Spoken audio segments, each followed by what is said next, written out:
Ever wondered why your pressure washer won't start? The fuel might be good, the power's connected, but nothing happens.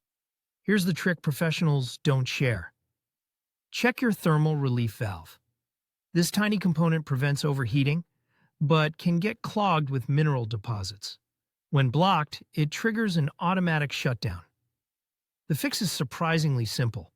Locate the valve, usually near the pump, remove it with a wrench, and soak in white vinegar for 20 minutes.